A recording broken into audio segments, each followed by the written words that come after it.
Som. Ok? Pronto. Foi. Ó, tá funcionando. Funcionando? Bom dia, pessoal. Onde eu estou olhando aqui?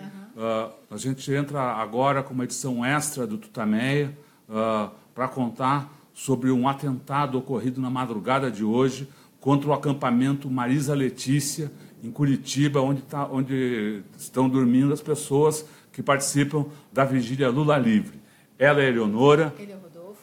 E a gente está ao vivo contando essa história.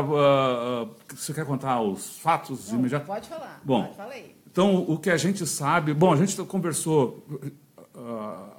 desde de manhã ficamos recebendo notícias desse atentado no acampamento. A gente conversou já com algumas pessoas por telefone que estão lá, que estão ou estavam lá no acampamento.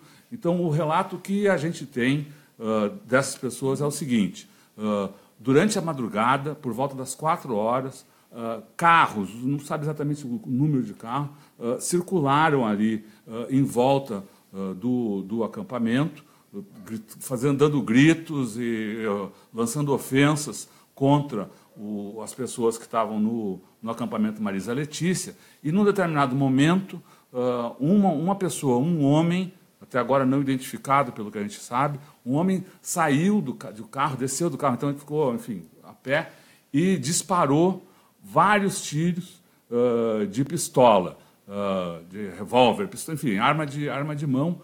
Segundo a polícia, foi uma pistola de 9 milímetros. Né? Um dos relatos que eu ouvi falar assim: o cara descarregou 2 pentes. Segundo algumas informações, foram mais de 20 tiros disparados. 2 deles atingiram 2 pessoas. O sindicalista Jefferson Lima de Menezes, de 39 anos, aqui de São Paulo.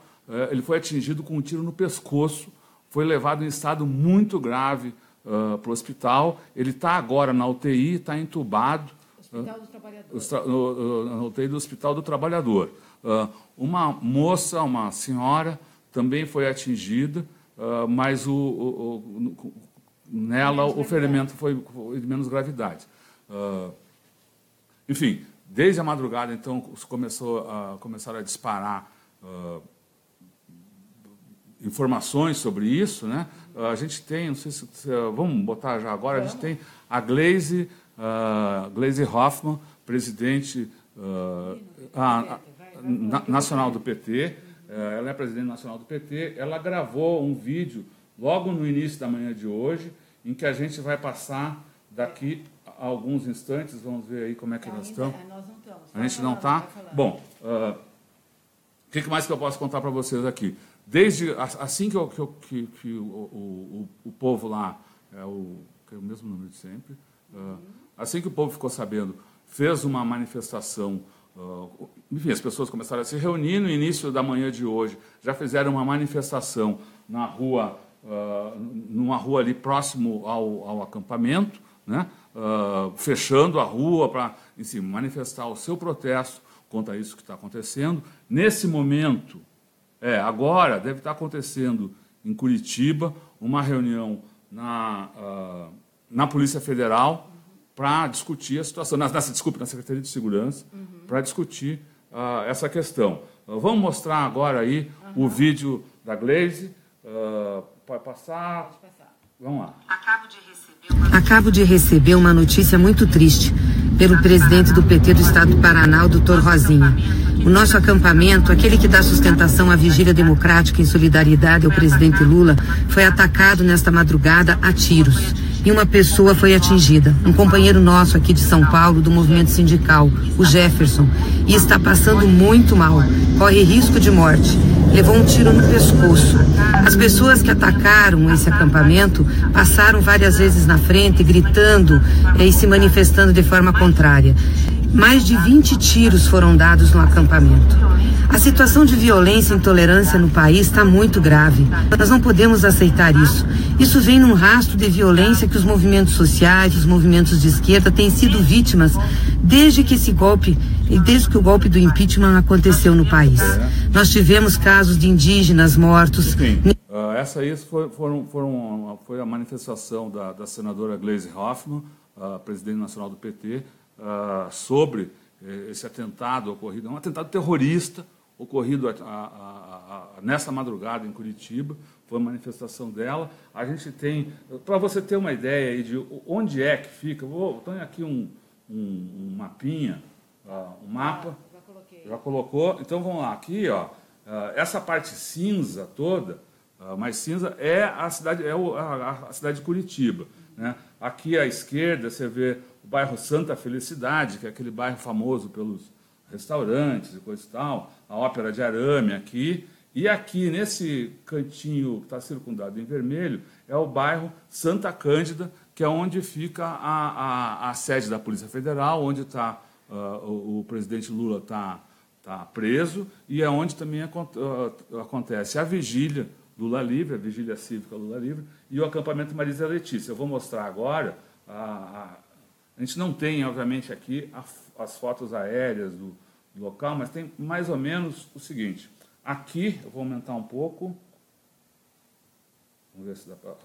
Então, a Polícia Federal, a sede da Polícia Federal é aqui, certo?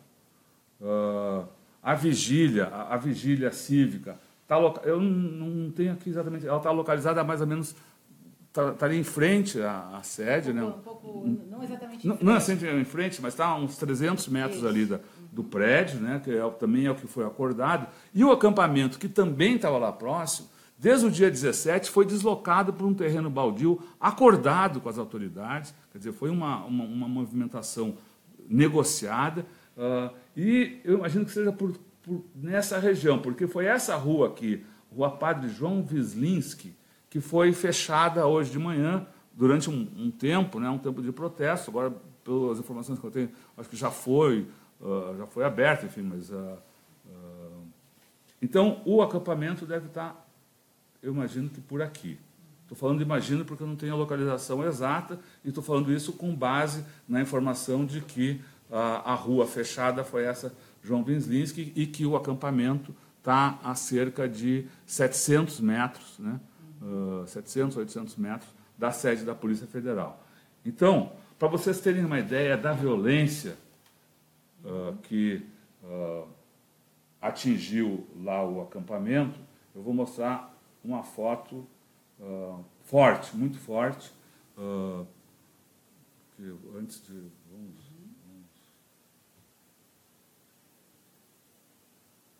Aqui. Posso pôr? Espera um pouquinho. Ok. Então, essa é o casaco, né, a roupa que o Jefferson estava usando, pelas informações que a gente tem, que estava usando quando foi atingido pelo tiro. Você vê aí a roupa toda ensanguentada. A gente tem que manifestar toda a solidariedade aí ao Jefferson, à família dele.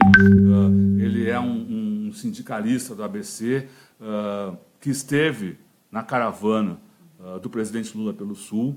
Ele participou do grupo de sindicalistas que foi apoiar lá, ajudar a proteger o presidente Lula. E agora ele estava nessa missão aí de defesa, ou pelo menos de vigilância ali, né? E sofreu esse tiro, foi vítima desse tiro aí. A gente tem algumas fotos também das manifestações, dos primeiros momentos. Bom, aqui o acampamento só para...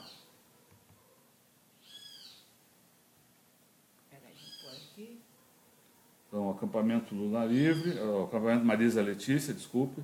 Aí tem uma imagem mais poética. Só para dizer, aquela foto lá, uma foto que a gente recebeu, aí foi distribuída à imprensa, né? É uma foto do Eduardo Matissiak, né? Só para registrar aí. Bom, eu acho que essas são as informações aí mais cruas, né? Nesse momento está acontecendo. Acontece essa reunião, daqui a pouco deve haver uma entrevista coletiva que vai ser transmitida ao vivo aí pelos diversos sites que estão lá acompanhando, mas acho que é um momento, mais um momento importante aí de reflexão sobre a situação que está vivendo o país. E vamos lembrar que esse atentado dessa madrugada, ele acontece praticamente um mês e um dia depois do atentado que foi desferido contra a caravana do presidente Lula. Né? Nós dois estávamos nessa caravana, né? O Rodolfo ficou aqui cobrindo pelo Tutameia, e esse atentado a tiros, né? Atingiu o ônibus onde estavam os jornalistas. Né? A gente estava, nós dois estávamos no ônibus que foi atingido por tiros. E esse inquérito para apurar essa tentativa de homicídio, porque foi uma tentativa de homicídio, ainda não tem conclusões, mas já há algumas informações sobre o que aconteceu. Você tem aí os dados? Tem os dados aqui da perícia, né? Da primeira perícia. Os ônibus da comitiva sofreram 3 impactos, sendo 2 deles disparos de arma de fogo. Foram os 2 tiros que atingiram o ônibus em que a gente estava. Né?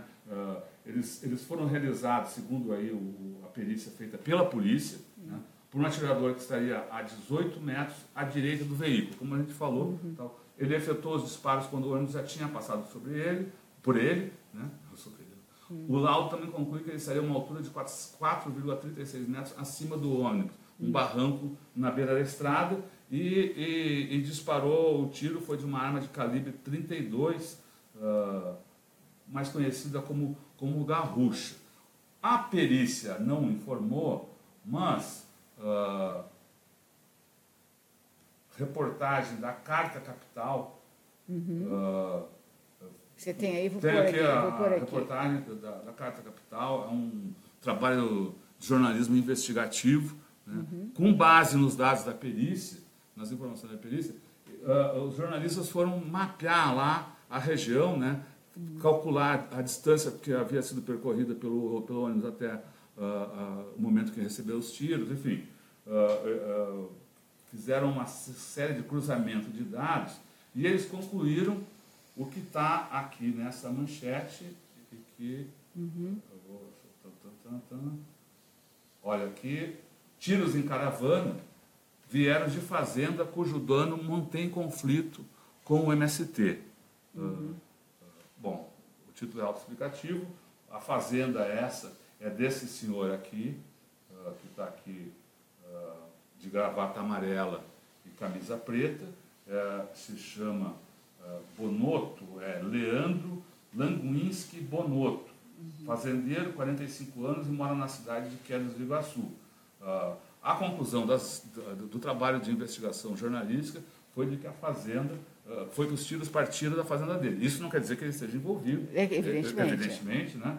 E ele mesmo foi ouvido pela reportagem e diz que ele nega qualquer envolvimento com os disparos e afirma que, quando efetuados, não estava na propriedade. Mas, de qualquer forma, o jornalismo investigativo ali parece que foi à frente da polícia, ou pelo menos a gente não tem informações de que o inquérito policial tenha avançado.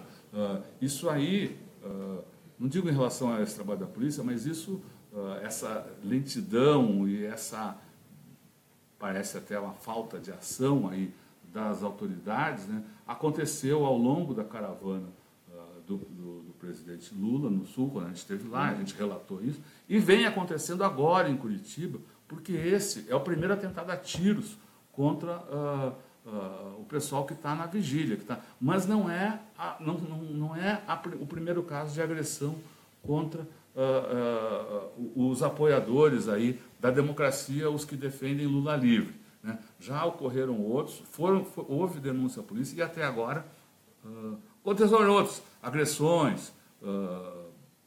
Teve um caso aí de gente atacada, de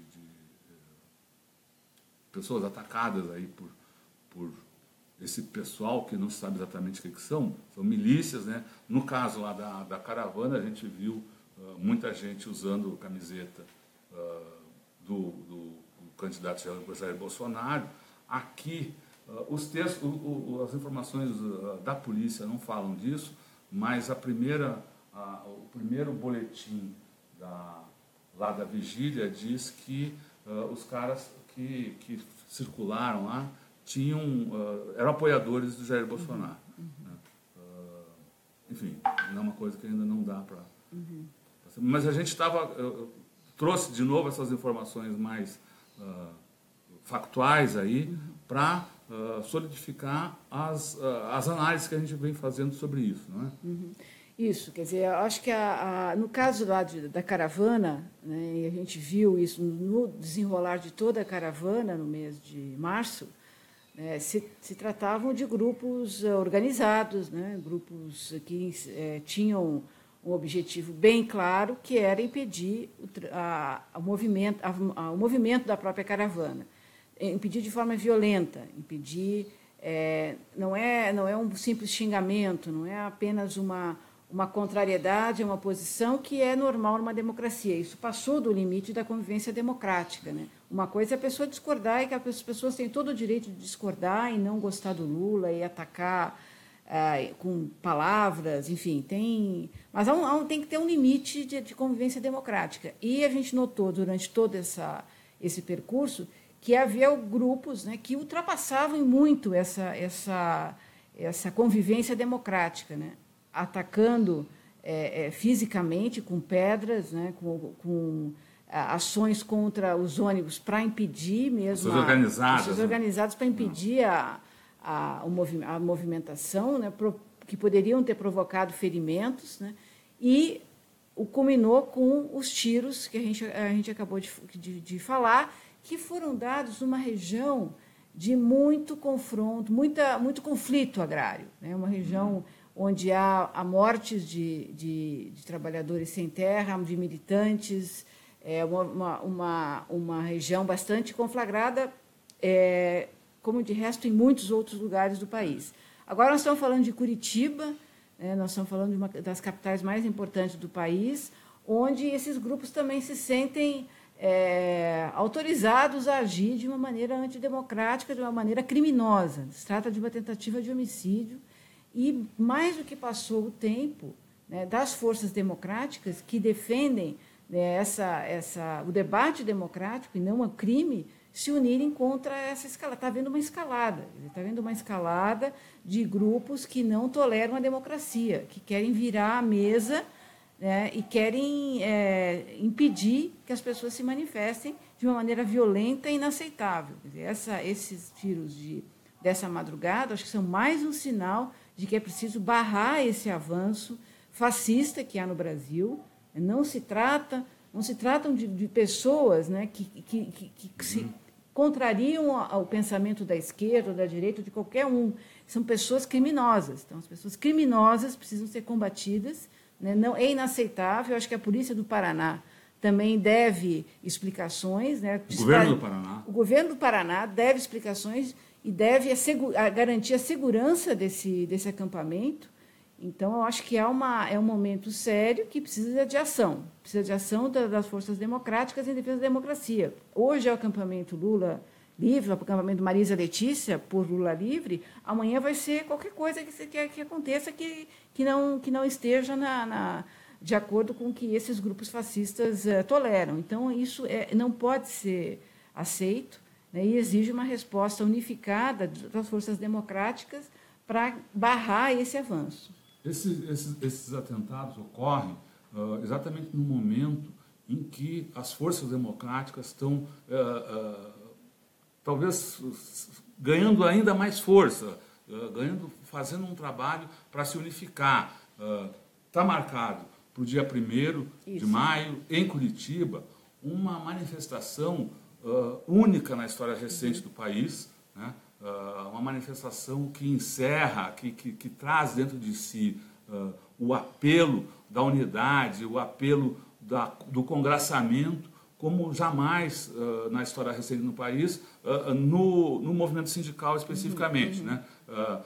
É um ato de 1º de maio, uma manifestação de 1º de maio, que vai ser uma manifestação de 1º de maio pela democracia, pela soberania nacional, pela libertação do presidente Lula, pelo direito dos brasileiros votarem em quem bem desejarem.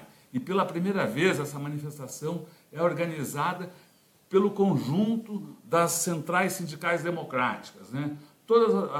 São 7 centrais, né, que deixaram de lado as suas divergências, e não são poucas. Quem acompanha o movimento sindical sabe que não são poucas as divergências entre as centrais sindicais, porque um valor mais alto se levanta. Né?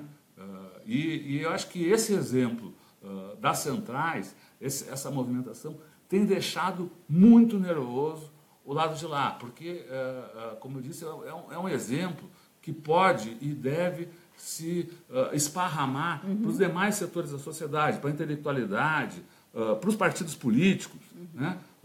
Para as igrejas. Né? Enfim, e é isso que está deixando muito nervoso os setores desde que foi anunciado o ato. Foi na semana passada, alguns dirigentes sindicais, desde que foi anunciado, houve um recrudescimento dessas provocações lá em Curitiba. Né? Então, mostra aí o nervosismo e o desconforto desse pessoal com esse movimento, né?